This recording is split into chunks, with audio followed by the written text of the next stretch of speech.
this place. It was much backward when I was growing up. By the way, most of the developments, the Bata House you see here, have come because of me.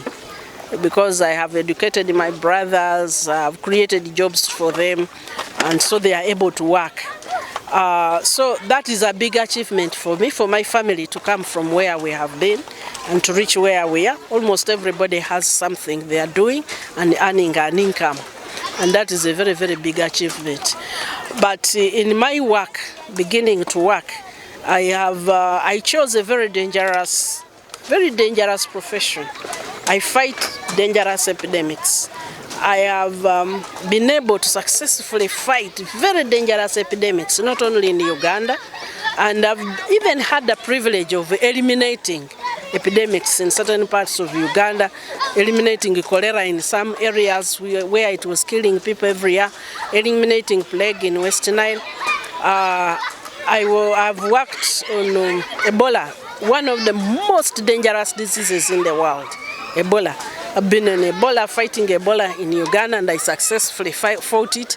I went to West Africa and I fought Ebola, and I came back alive. You know, that was one of the most daring things I ever did. Most people couldn't understand because I didn't even care much about money. Most of the money I worked for in West Africa, they paid me a year or two later when I was back here. I didn't go there because of money. I just wanted to save lives. So for me, that's a big achievement, that I can be able to serve my fellow human beings with the skills and the knowledge they have given me. I love fighting epidemics. People don't understand it.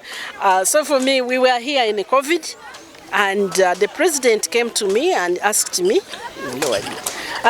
to join his team. So I was his staff, working directly as his advisor to fight COVID.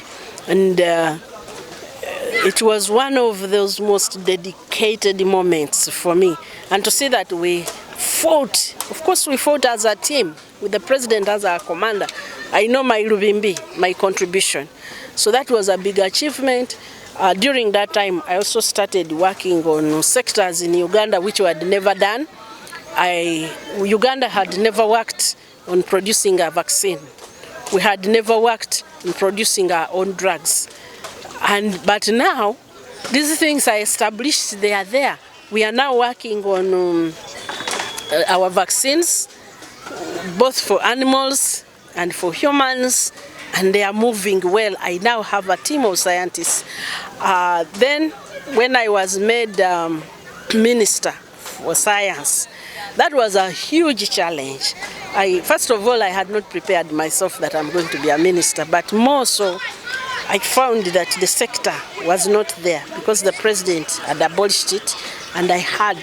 So when I look at what we have created in these past 3 years, the achievements are so immense.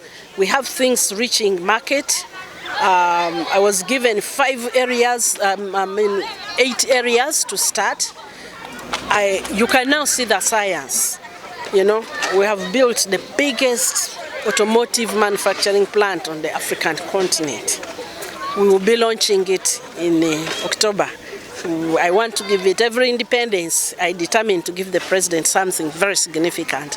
So this year, I'm giving him the Chira motor vehicle plant as a gift, as an independence gift. So he's going to launch it on the 8th of October. He has already accepted. We now have, we have supported the biggest pharmaceutical manufacturing plant on the African continent.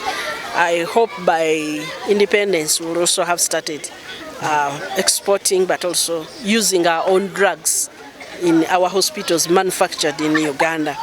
I have been able to establish a very comprehensive system. People are coming from all over the world to learn how we are taking our drugs, but now we pass it through a system so that doctors can prescribe it. We manufacture it very well. That system didn't exist anywhere on the African continent. I have been able to establish a space.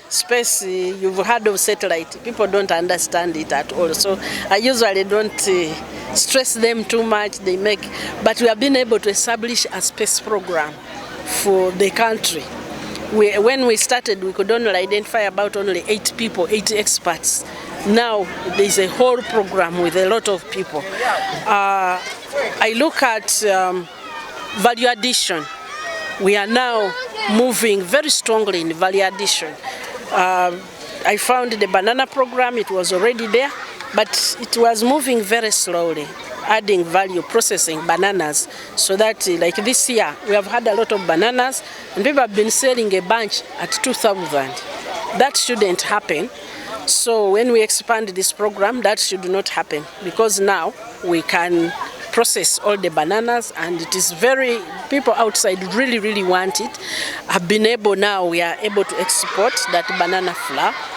I found electric vehicles and motorcycles. There were 2 small companies struggling. They didn't know where to go for support. We have manufactured over 3,000 motorcycles, electric motorcycles in the country. So, and I could talk on and on. We have the first, what we call GMP, the first factory which can make vaccines in this country.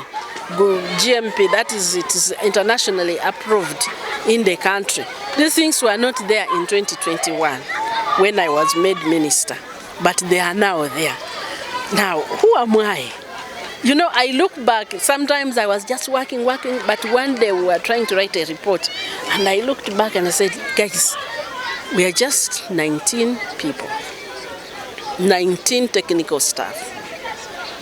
We have about 5 administration staff, and then the others are drivers, and we also have interns. I was like, how have we done all this? How have we been able to do all this? So I went to the president and I told him, I think I want to give thanks. I want to have a Thanksgiving, first that I was retained as minister, because sometimes, by the way, the president doesn't know what we're doing, because you meet him and you can give him a report, but he's a very busy man. So I looked back and I was like, wow, we can actually change this country.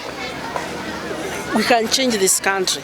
If I had 3 teams like the one I have, and I know how to build them very quickly, so long as I get the right people, I can build them very fast. I see the impact I've had on the universities now in terms of research. Who am I not to give thanks? So I'm giving thanks because God has enabled us to do a lot for our country.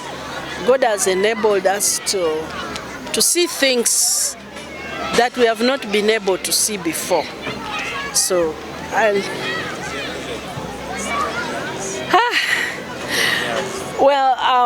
first my prayer is that I can remain Minister of Science for the next 5 years after this Chisanja. If I had my way, I would wish that I stay, because we have worked on something we call the qualitative leap. This is growing the economy at a supersonic speed, not the usual one of 5%, but growing the economy at 15%. Because now I've worked out how science builds the economy.